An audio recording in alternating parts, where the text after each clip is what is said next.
বিশ্বাস করি আজকে এমন একটা পরিবারের কাছে আমি আসতে পেরেছি, যে পরিবারের অভিভাবক ছিলেন আমাদের প্রিয় ভাই মোহাম্মদ শাহ আলম ভূঁইয়া। আমার নির্বাচনী এলাকা ঢাকা 15 মিরপুর কাপুর। আমি যখন মাঝে মাঝে সেখানে ক্যাম্পেইনে যেতাম, তখন স্বাভাবিকভাবে ছোট বাচ্চারা দৌড়াইয়া আসতো আমার, জড়াইয়া ধরে, পেছাইয়া ধরে, কেউ আমার গলায় ঝুলে যায়, কেউ পিঠে ঝুলে যায়। আমার ভীষণ ভালো লাগে এই দৃশ্যটা।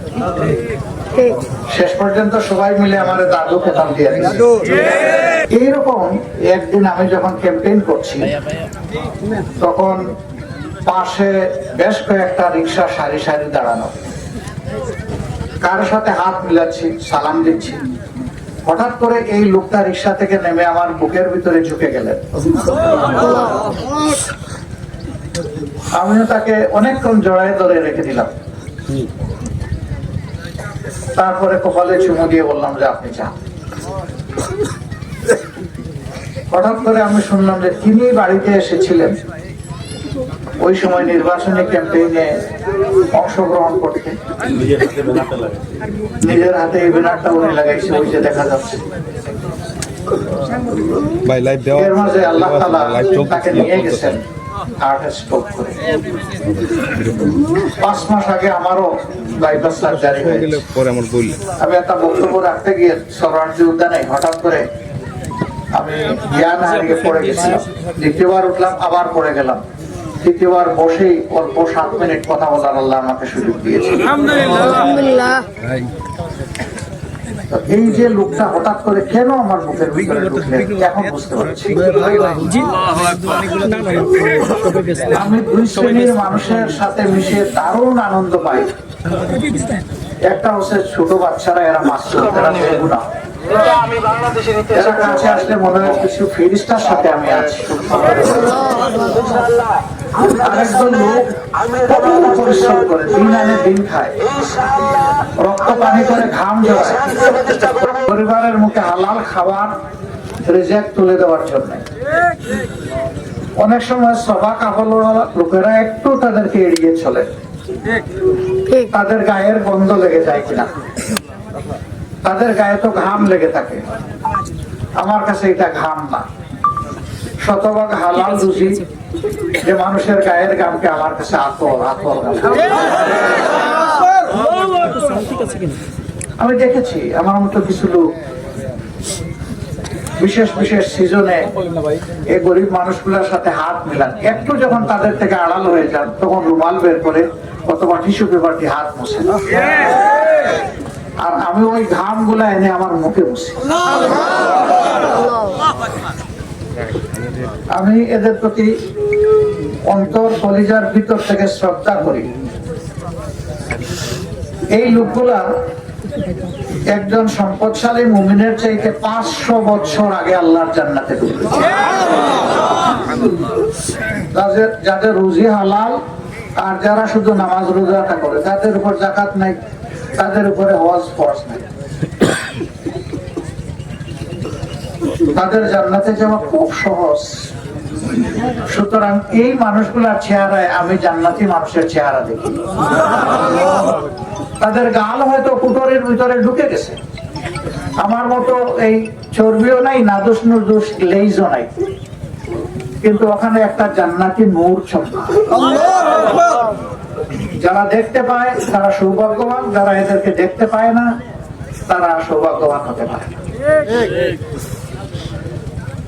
তার 4 সন্তান আল্লাহ দান করেছেন, 3টা ছেলে, একটা মেয়ে। মেয়েটা সবার ছোট, সম্ভবত 6-7 বছর বয়স হবে। তিনি এতদিন এই পরিবারের অভিভাবক ছিলেন। মহান রব্বে কারিমের দরবারে দোয়া করে তিনি নিজেই, আল্লাহ নিজেই যে পরিবারের এখন অভিভাবক।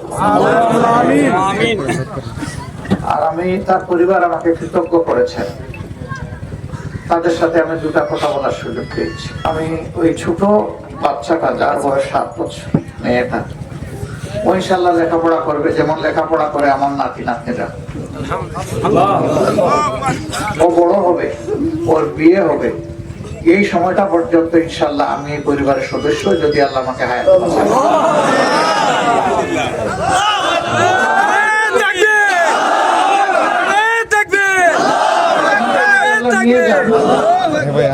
আমাকে যদি আল্লাহ নিয়ে যান, তাইলে আমার জায়গায় যিনি এই দায়িত্ব পালন করবেন তখন তিনি হবেন এই পরিবারের সদস্য। কারণ আমরা কে কোন সময় চলে যাই তার কোনো ঠিক ঠিকানা নাই। ওই সেদিনই তো 19 জুলাই তো আমার চলে যাওয়ার কথা ছিল। এইরকম বহু মানুষ বক্তৃতা দিতে দিতে পড়ে যায়, চলে যায়। এরপরে গোসল দিয়ে সাদা পোশাক পরে দেওয়া হয়, আর এরপরে বলা হয় বিসমিল্লাহি আলা মিল্লাতি রাসূল। আমার জন্য দোয়া করবেন, যে প্রত্যাশা এই পরিবারের ব্যাপারে রাখলাম, আল্লাহ যেন এটা পূরণ করার তৌফিক দান করেন।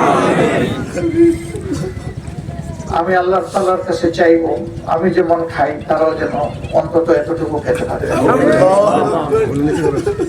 তাদের পাশে দাঁড়িয়ে আমরা যেন এই ব্যবস্থাটা করতে পারি। বিশাল হাওয়ার আপনাদের সামনে, হাওয়ার পাড়ায় মানুষের মন বড় হয় দেখতে দেখতে। প্রকৃতির সাথে আপনারা বেড়ে ওঠেন। এই বড় মনের মানুষগুলোর কাছে আমার ছোট্ট একটা অনুরোধ থাকবে, আপনারা অনেক বড় মনের মানুষ, এই পরিবারটাকে আপনারা স্নেহের চাদরে ডেকে রাখবেন। আমি অল্প চমকে যতটুকু দেখেছি, তার চেহারার মধ্যে আল্লাহু আকবার, আমি জান্নাতের নূর দেখেছি। আপনারা এই পরিবারের সাথে থাকবেন, আমি ইনশাআল্লাহ আপনাদের সাথে আছি ইনশাআল্লাহ। এখন থেকে এখানে আসলে আমাকে আর মেহমান বলবেন না, যেহেতু আমি এই পরিবারের সদস্য হওয়ার সুযোগ পেয়েছি। আমি আপনাদের মতোই এক গ্রামবাসী, আমি কোনো বড় লোকের ঘরে জন্ম নেইনি। আমার আল্লাহর মেহেরবানি, আমি এক কৃষকের সন্তান। সুতরাং সাধারণ মানুষকে আমি অন্তরে শ্রদ্ধার সাথে ধারণ করি। যদি কৃষক শ্রমিকদেরকে আমি শ্রদ্ধার সাথে ধারণ না করি, আমার বাবাকে আমার অপমান করা হবে।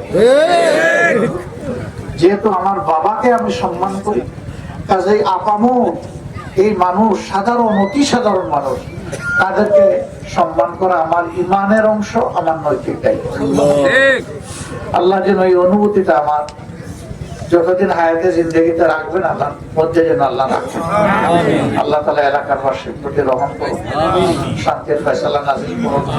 আল্লাহ তাআলা আপনাদের ইজ্জত বাড়িয়ে দিন, আল্লাহ তাআলা আপনাদের রিজিকে বরকত দিন, আল্লাহ তাআলা হায়াতে বরকত দিন, আল্লাহ তাআলা সুস্থ হালতে রাখুন। আল্লাহ তাআলা ঘরে ঘরে বেশি বেশি করে নেক সন্তান আল্লাহ জন্ম দিন, যারা এই দেশটাকে সুন্দরভাবে আবাদ করবে, মানুষকে শান্তি দিবে, মানুষকে ভালোবাসবে, মানুষকে সম্মান করবে, সর্বোপরি আল্লাহ তাআলাকে ভয় করবে।